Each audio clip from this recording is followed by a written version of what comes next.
안녕하세요. 반갑습니다. 오늘은 명상의 철학적 접근에 대해서 한번 말씀을 드려보려고 합니다. 우리가 명상이라고 하면 흔히 마음이 편안해지고 심신이 안정이 되고 하는 그런 목적으로 명상을 많이 찾으시죠. 실제로 명상은 마음을 편안하게 가라앉히는데 아주 탁월한 효과가 있습니다. 그런데 명상을 딱 거기까지만 인식하려는 그런 경향이 많아요. 그러니까 어떤 심신 안정의 측면까지만 명상을 바라보는 거죠. 그래서 저는 이게 그렇지가 않다라는 걸 알려드리고 싶었어요. 저 자신도 명상을 하면서 철학이나 과학 또는 사회학, 경제학 등등등등의 학문에 이 명상이라는 것이 다 궁극적으로 연결이 되어 있구나, 이런 걸 많이 느끼고 있습니다. 그래서 명상이 우리가 삶에서 궁극적으로 찾고자 하는 질문들, 또 철학이나 어떤 종교, 학문에서 추구해 나가는 궁극적인 목적과 맞닿아 있다라는 것을 알려드리고 싶은 마음에 오늘 영상을 준비했습니다.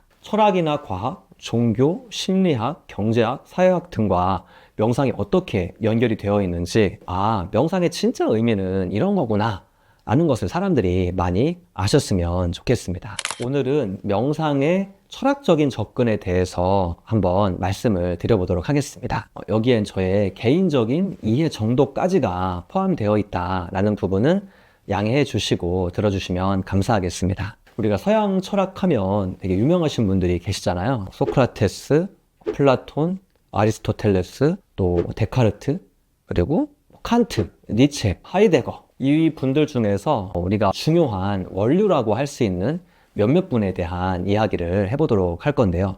먼저 소크라테스 그리고 플라톤의 이야기를 해보도록 하겠습니다. 소크라테스나 플라톤 같은 분들도 삶의 본질이 무엇인지에 대한 고민을 그냥 평생 동안 하신 분이죠. 그게 그분들의 일생의 전부였고 본인들의 사명이라고 생각하신 분이었죠.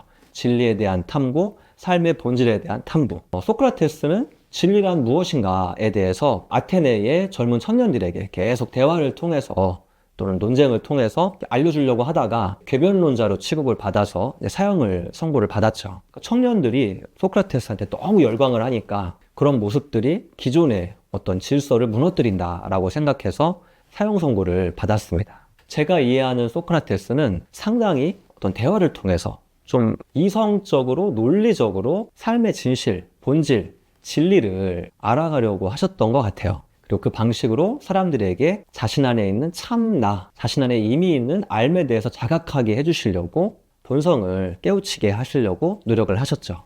시대적인 맥락을 좀 보면 소크라테스가 왜 이렇게 하셨는지가 이해가 될 것 같아요. 소크라테스 그 시대, 그리고 그 이전의 시대는 신의 시대였죠. 그리스 신화에 나오는 그러한 신의 시대였습니다. 여전히 하늘에 제사를 지내고 그 신들에게 제사를 지냈고 신전이 존재했고 그 신성의 메시지를 듣는 신탁이 존재했죠. 그 메시지를 가장 중요하게 여기는 그런 시기였습니다. 신성을 믿는 그 행위 자체, 이 행위 자체는 참 순수하고 진실된 것이죠. 사실 우리가 궁극적으로 깨달음의 그 문 앞에 갔을 때 진짜 나와 만나는 그 문 앞에서는 나 자신을 온전히 믿는 그런 단계가 분명히 존재하기는 합니다. 하지만 또 이게 맹목적인 믿음으로 갔을 때는 이용당할 수가 있죠. 그러니까 자기가 자기 자신을 끊임없이 의심을 하면서 최종적으로 믿는 선택을 하는 것과 어떤 자기의 어떤 결핍을 채우고 부족함을 채우고자 믿는 것의 차이라고 할까요? 후자의 믿음은 어떤 의도에 의해서 이제 이용당할 수가 있죠. 시대적으로 그런 믿음에 의해서 정치적으로 이용을 했던 것이 사실이죠. 그리스 시대도 정치적으로, 경제적으로 권력을 위해서 그러한 믿음을 이용하는 그러한 사례들도 많이 있었죠. 그래서 소크라테스는 이미 인간 안에 있는 삶을 알아볼 수 있는 그 지혜, 진리를 바라볼 수 있는 그런 눈, 이런 눈들을 아주 이치적으로, 논리적으로 접근을 해서 그 삶을 깨워주려고 노력을 했던 것 같아요. 삶에 대한 이해, 신성에 대한 이해, 신에 대한 이해, 누구나 다 가지고 있는 자기의 본질에 대한 이해, 진리에 대한 이해를 논리적으로 젊은이들과 대화를 통해서 탐구했어요. 궤변론과 같은 이상한 논리에 빠져서 이용당하는 게 아니라 누구나에게나 있는 그 진리를 보는 어떤 감각, 논리적인 그런 감각을 통해서 진실을 깨우치게 하려고 노력을 하셨다. 하나의 예로 소크라테스의 산파술이라고 하죠. 어떤 논리적인 대화를 통해서 어떤 젊은 노예에게 아주 어려운 기하학적인 그런 문제에 대해서 이해하게 만들어준 그런 예도 있었습니다. 결국 누구에게나 그러한 알미 존재하고 그 알은 충분히 이치를 알 수 있는 그런 감각을 통해서 깨워낼 수 있다라고 하시면서 사람들을 깨우려고 노력하신 게 소크라테스의 삶이셨죠. 그리고 그 제자가 플라톤이고 또 그 제자가 이제 아리스토텔레스, 이렇게 이어지면서 어떤 철학적인 논리학이라고 할까요? 삶의 본질적인 문제에 대해서 철학적으로 이성적으로 접근을 하면서 삶의 본질에 대해서 접근하는 그런 사고 체계가 점점 만들어진 것이 서양 철학의 모습이라고 볼 수 있겠죠. 그래서 서양 철학이 이 원류는 아주 이상적인 그런 진리에 대한 갈망, 이 진리의 세계가 존재할 것이고 그 존재하는 세계에 대한 끊임없는 탐구, 이것을 계속 고민하는 그 역사가 제 철학의 역사인 거죠. 소크라테스의 깨달음 중에 가장 중요한 자각이 나는 내가 모른다는 것을 안다 라고 한 그 자각입니다. 왜냐하면 진리라고 하는 것은 감히 내가 안다고 할 수가 없는 영역인 거죠. 그리고 그러한 진리에 대해서 대하는 나의 마음 자세이기도 하고요. 그 절대적인 그런 진리가 존재한다 이해를 하겠는데, 그럼 정말 네가 그 세계가 어떤 세계인지 아냐? 라고 했을 때 나는 내가 모른다는 것을 안다. 나는 그 세계를 이 현상적으로 아직 모르기 때문에 끊임없이 탐구하는 모르는 사람이다. 결국엔 아주 궁극적인 겸손함을 갖고 있는 거죠. 그리고 진리 앞에 겸손하고 계속 노력하려고 하는 그 노력, 그리고 탐구가 있었습니다. 이제 저 같은 경우에는 그 부분에서 좀 많이 답답함을 느꼈던 것 같아요. 저도 그 이치에 대해서는 이해를 하겠어요. 그런데 정말 내 안에 그러한 진리의 세계가 느껴지지 않고 이상이 느껴지지 않는데 그냥 논리적으로 알고 계속 찾아나간다 하는 그 과정이 상당히 어렵고 괴롭게 느껴졌던 거죠. 진리의 세계가 있다라는 걸 알겠어. 그리고 끊임없이 탐구해야 되는 것도 알겠어. 그런데 이걸 내가 언제 알 수 있을까? 과연 내가 깨달을 수 있을까? 내 삶이 무엇인지 알 수 있을까?에 대한 고민이 너무 답답했던 거죠. 플라톤도 마찬가지였습니다. 플라톤이 이야기한 이데아라는 것이 존재한다고 해요. 플라톤의 이데아론을 보면 우리가 살고 있는 이 현상 세계 너머에 존재하는 어떤 실제의 세계, 그러니까 우리가 경험하는 모든 것들의 본질의 세계가 존재한다는 거죠. 근데 그 본질이 존재한다라는 건 이해는 할 수 있는데, 그냥 내가 사는 세상은 이 현상이고 늘 변화하고 변화무쌍하고 늘 생성하고 소멸이 있고 변화가 상존하고 있는 세상인데 도대체 무엇이 진짜 삶이냐라고 하는 의문이 계속 드는 거죠. 아리스토텔레스도 형 이하의 세계 너머에 존재하는 형 이상의 세계에 대한 탐구, 그런 것들이 이제 머리로는 알겠는데 정말 내가 피부로 느껴지는 것은 너무 거리가 있었던 거죠. 그러니까 그쯤까지 가면 내 인생이 정말 허무하다, 정말 이건 찾을 수 없고 알 수 없는 것이냐라고 하는 허무함이라는 그 절벽에 마주하게 되는 거죠. 내가 그런 경험적인 확신이 없으니까 결국엔 그러한 그래 세계가 있다고 치자, 그냥 그렇게 믿는 거죠. 사실 이게 믿는다기보다는 좀 포기하는 거죠. 그 세계가 정말 어떤 세계냐라는 걸 논리적으로 계속 파헤쳐가지고 누구는 있다고 하고 누구는 없다고 하고. 그래서 니체 같은 철학자는 오히려 되게 속 시원하게 이야기를 해요. 니체는 원래부터 그런 건 없었다, 원래부터 형이상학적인 그런 세계는 없었다, 그런 게 어디 있냐, 존재하지 않는 걸 존재한다고 착각하게 하지 마라, 이렇게 이야기하니까 오히려 더 속 시원하게 느껴지죠. 왜냐면 느껴지질 않는 그 세계가 계속 있다고 그걸 믿게 되고, 이게 아니라 원래가 없다, 원래가 없는 걸 왜 계속 있다고 말하냐. 그래서 니체는 자라투스트라는 이렇게 말했다라는 책에서 신은 죽었다 라고 형이상학의 종말을 그렇게 표현을 합니다. 대신 중요한 것은 무엇이냐? 우리 인간의 삶이 중요하다.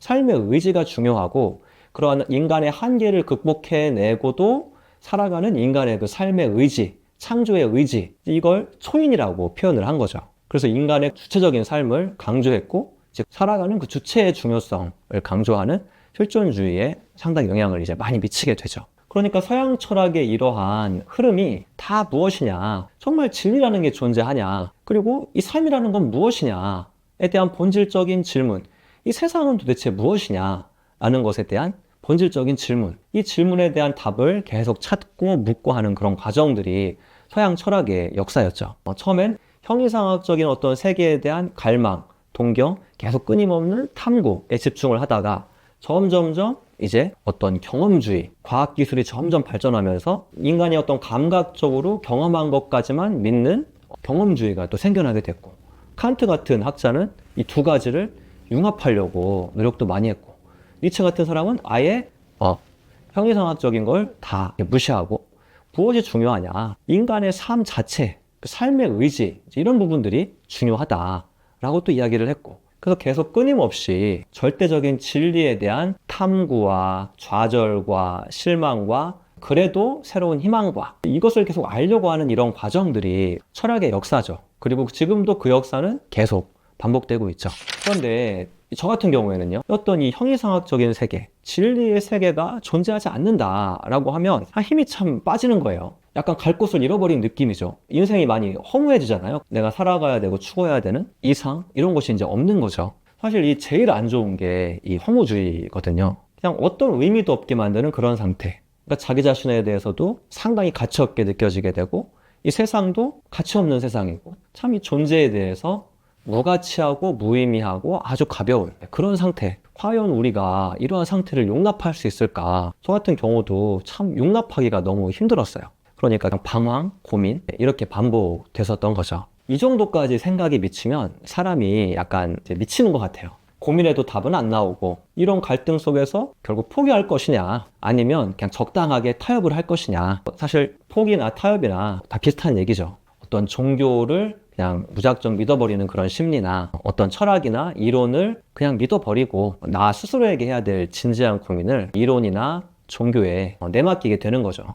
제가 아는 부분까지 철학적인 고민에 대해서, 그리고 이 흐름에 대해서 말씀드린 이유는, 이 인류가, 우리 모두가 삶이 무엇인지를 알기를 원하고, 나의 존재가 무엇인지를 알기를 원하고, 진리의 세계에 대한 눈을, 세상이 무엇인지 알기를 원하는 그런 욕구가 그만큼 강하다라는 것을 말씀드리고자 함입니다. 그럼 이제 명상은 어떻게 하면 그럼 이런 철학과 연결이 되어 있느냐? 명상은 궁극적으로 그러한 세계, 형이상학적인 그 세계, 그 원리로 존재하는 본질의 세계를 내가 갖고 있는 이 감각으로 체험하는 것이라고 말씀을 드리고 싶어요. 이상주의와 어떤 경험주의, 그리고 실존에 대한 고민들까지 다 함께 융합이 되어 있는 게 바로 이제 명상이라고 볼 수 있는 거예요. 이게 정말 그러냐? 예, 제가 경험한 명상은 딱 그렇습니다. 각자의 어떤 이런 이론이 갖고 있는 한계들을 보완해 줄 수 있는, 그리고 궁극적으로 그냥 철학이 추구하고자 하는 삶이란,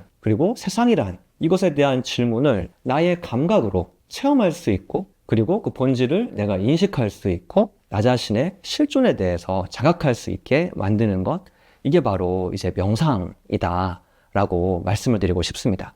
그럼 명상이면 다 해결되느냐? 제 입장에서는 명상을 깊게 하면 다 해결이 된다라고 그렇게 생각을 해요. 그래서 명상을 통해서 서양 철학의 원류로 이어지는 소크라테스나 플라톤의 그런 이상주의, 그리고 또 어떤 이상주의를 되게 철저하게 배격하는 경험주의, 과학을 통해서 계속 또 발전하고 있죠. 그리고 또 이 차원을 아예 그냥 넘어선 인간의 실존에 대해서 고민하는 실존주의, 이런 걸 다 통섭해서 진리를 인식하고 자각할 수 있는 실천적 방법이 바로 명상법이다 라는 말씀을 드리고 싶습니다. 실제로 나의 감각기관의 경험을 통해서 내 안에 진리와 이상을 체험하고, 그것이 나의 실존임을 자각하게 하는 것, 이것이 바로 명상의 참 의미다라고 말씀을 드리고 싶어요. 명상의 방법론은 철학에서 접근하는 그 논리적인 그 감각을 통해서 접근하는 방식과는 차원이 좀 다릅니다. 명상도 처음에 이해를 하려면 그런 논리적인 접근 방식이 중요하게 필요하죠. 그렇지만 실제로 이 명상 자체의 방법은 그 논리와 이성의 감각 너머의 감각을 통해서 체험을 할 수가 있습니다. 그건 정확하게 우리의 이 감각으로, 내 안에 있는 오감을 넘어선 그 이상의 감각으로 체험을 하는 과정이 이제 명상이라고 할 수 있습니다. 이제 우리가 몸을 통해서 체험을 하는 거죠. 이 명상의 체험이 이루어지는 곳은 바로 우리의 뇌입니다. 뇌과학이라는 분야가 최근에 많이 발달을 했죠. 과학기술의 발달로 뇌에 대한 이해가 많이 이루어지고 있습니다. 현재는 우리가 뇌의 인지 또는 인식, 뇌세포 간의 어떤 생리적인 그런 연결, 이런 부분에만 관심이 많은데, 궁극적인 삶의 본질을 이해할 수 있는 그런 곳으로 이해해 나가면 좋을 것 같아요. 그래서 이제 명상에서의 체험의 핵심은 우리의 뇌인데, 이 뇌에서 체험을 만드는 방법이 두 가지가 있습니다. 오늘 거기까지만 설명을 드리도록 할게요. 그 방법 중에 하나가 호흡이고요. 또 다른 방법은 내 안에 생명을 느끼는 것, 에너지를 느끼는 방법이 있습니다. 호흡을 통해서 근원의 나의 생명을 느끼고, 그리고 에너지를 통해서 근원의 나에게 한 발짝 더 깊게 다가갈 수 있게 됩니다. 그래서 명상은 대부분 이 호흡과 에너지를 느끼는 이 두 가지의 단계로 명상이 이제 이루어져요. 그래서 호흡을 잘 하기 위해서 요가 같은 기체조 같은 이런 동작도 필요한 것이고, 그리고 깊은 호흡을 통해서 내 안에 에너지가 충분하게 활성화되면 이제 에너지를 통해서 근원의 나에게 깊게 들어갈 수가 이제 있게 되는 겁니다. 근원에 대해서 인식하는 그 깊이가 깊어지면 깊어지는 만큼 근원에 대해서 체험하는 정도가 이제 깊어지는 거죠. 진리와 점점 더 가까워지는 것이고요. 네, 제가 알려드리고 싶은 것은 이제 명상이 이러한 깊은 맥락을 갖고 있다라는 것입니다. 그러니까 명상이 단순히 건강 차원에서 공부를 잘하고자 뭐 이런 목적으로 명상을 하셔도 뭐 괜찮긴 해요. 그러나 명상의 본래의 목적, 명상의 본래의 의미, 이건 알고 효과들을 만들어 나가시면 명상을 그냥 하나의 자기 개발의 도구가 아니라 삶의 중심을 바로잡게 할 수 있는 중요한 방법으로 가까이 할 수 있게 될 거라 생각이 듭니다. 네, 앞으로도 또 이 명상의 더 깊은 의미, 그리고 명상의 방법들에 대해서 또 영상을 만들어 보도록 하겠습니다. 네, 감사합니다.